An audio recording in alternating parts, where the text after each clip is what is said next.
one of the biggest problems is people falling for people really quickly. Yes. Falling in love too fast, where it's because they went on a couple of great dates with a guy, and they can look at the date and go, he was amazing, and you should have seen what he did and how he was on the date and all of that. And the thing I have to always break down is that may not have been about you. Mm-hmm. It is about something he wanted you to feel by the end of the date.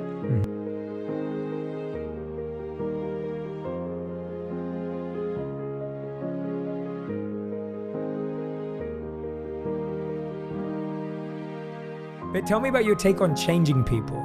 I wonder how much you get people saying, I'm with someone, I met someone, they have potential, I think I can change them. There's a quote from, I think it's Jacob M. Broad, where he says, consider how hard it is to change yourself and you'll understand how foolish it is to think you can change somebody else.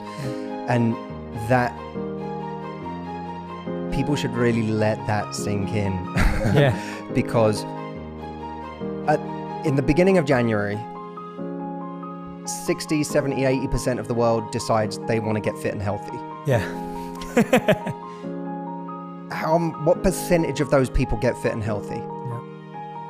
Those are people who want to change. They didn't make that resolution for nothing. They made it because they want that. Yeah. It's not someone saying to them, you should really lose weight, and them going, I'm fine. That's someone saying to themselves, I should really lose weight. And they still can't do it. Now, consider being in a relationship with someone who's not even admitting that they need to change and thinking that they're going to change. It's hard. Yeah. It would be on your behalf, and I'm not saying it would be wrong to trust someone when they say this, but it's still speculative. Yeah. If you or I are in a relationship and you say, Matt, I'm going to change.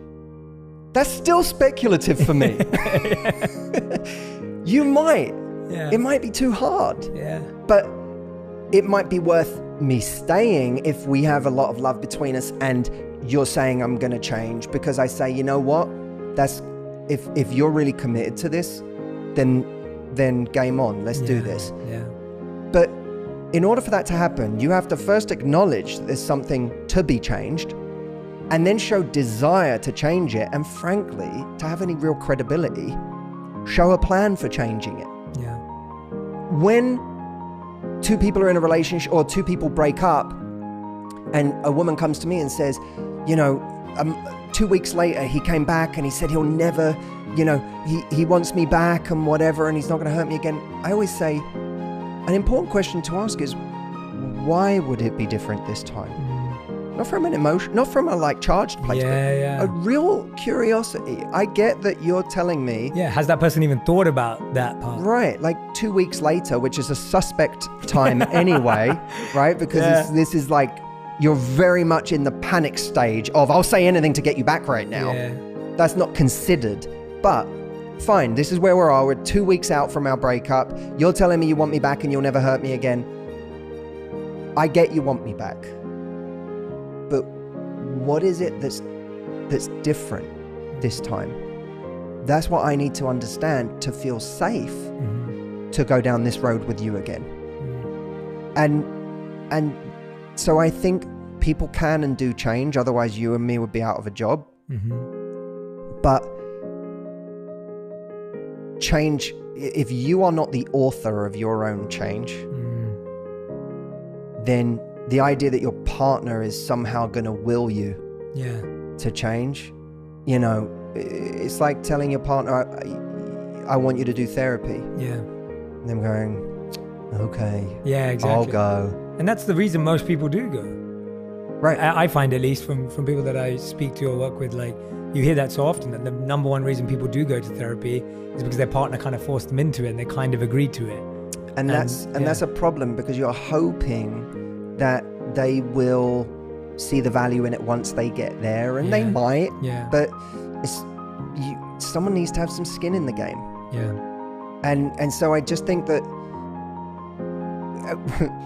here's what I will say, because there are so many people in relationships or in situationships, if you want to call them that, that are convincing themselves, they're conning themselves that somebody else is one day going to be different. And at that point, you have to say to yourself, on what basis have you decided this? What is it that this idea that some grand change is imminent, what is that based on? Is it based on them having said to you, hey, I know that in these last few months or years or whatever, this has been a big problem in this relationship, and I know that's because of me. And this is something I am committed to changing. Yeah. Have they said that? Because if they haven't, I have to ask, where is the logic here underpinning your argument that they're one day going to change?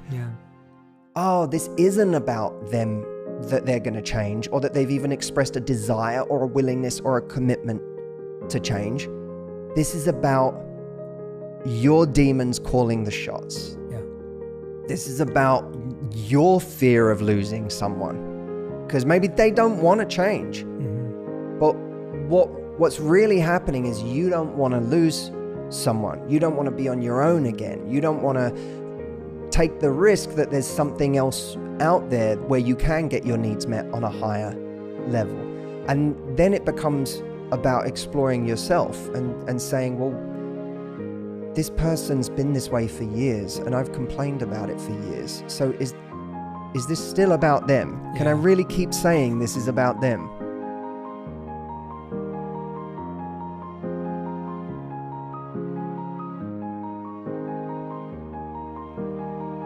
I was making this video, and at the end of the video, a guy came over. It's like a 3-4 minute video. He came over and he said to me, "You've never been heartbroken, have you?" Someone who's just watching, just a random... listened to the whole... I didn't know he was listening, but he was like in earshot the whole time. And he was like, "You've never been heartbroken, have you?"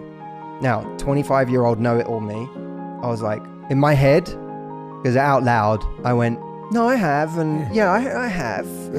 And I like sort of shuffled on. In my head, I went, "Who do you think you are?" Of course, I've like, what does this guy know? Oh, you know so much more than me or whatever. He was right. I had never been truly, I'd had things that like hurt me. Yeah, sure. I'd never been like crushed. Yeah. And having had that experience in my life now, the video I make is very different. How I talk about that is extremely different. Yeah. And the reason I say that is because I am aware that these things we're talking about here, it's very easy from a distance 100%. To say to people, this person hasn't changed in a long time. What makes you think they're going to change now? Why are you still there?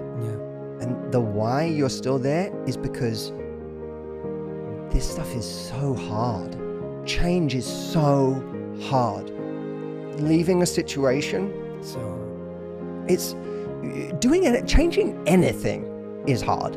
Like, this is one of the things that I sort of, one of my gripes, I suppose, sometimes with some of the self-development rhetoric is that it makes things sound so much easier than they are, and it sort of, it trivializes what are really difficult things. You know, most people, if they could just turn off their depression or their anxiety, if there was just a switch where they could go, they would do it. And it's a terrible thing to feel. So the fact that they are feeling it must mean it's very difficult for them to not feel that. And the same is true of a relationship. If someone has stayed in an unhappy situation for a long time, that must mean it is incredibly difficult for them internally to make peace with the idea of leaving. And what's happening, of course, is in this moment where it's evident to all of their friends and family that they should leave and that they should never look back,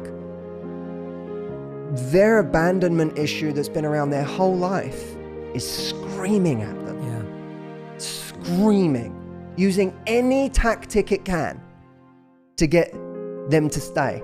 And when they were in the relationship, the tactic it used maybe was to go into people pleaser mode, and even though this person's not treating me right, I'm going to do anything I can to make them happy, make every compromise, make every sacrifice, bend over backwards, subjugate my own needs to try and serve you, all in order so that I can keep you. Yeah. And then at a point where you get so unhappy and you say, oh my God, this person's terrible. I've had to lose myself in this relationship to make them happy. I'm going to leave. Just at the point of leaving, just as your friends are like, thank the Lord, they did it. Yeah. They left. You go home that night and that abandonment demon realizes a different tactic has to be played. So it says, maybe they weren't so bad. Maybe, like, we're asking for too much.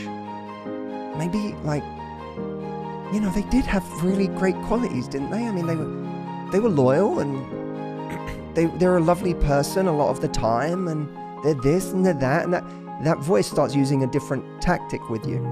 Because the only thing that voice wants is, don't be abandoned. Yeah. And it'll do anything in its power to reach that goal. It will ruin your life to achieve that goal, because it only has one goal. And the goal is not make you happy. The goal is make sure you're not abandoned. Yeah. And so this stuff is so difficult, and it's why people should, that in those moments, if anyone is listening to this, and if you're listening to this and you're in an unhappy situation, I get it. I get how hard it is. And taking the time to really say, one of the things that can help is to say, this demon would come out with another person too. So it's not really about this person. To that extent, at least, I can depersonalize this and go, it's not really about losing this person. It's just about losing a person. Yeah. And I can carry this demon with me to the next one and the next one and the next one. So, but I think people should be compassionate to themselves, but if they're struggling to end something difficult, but extend that compassion to your future self. Yeah.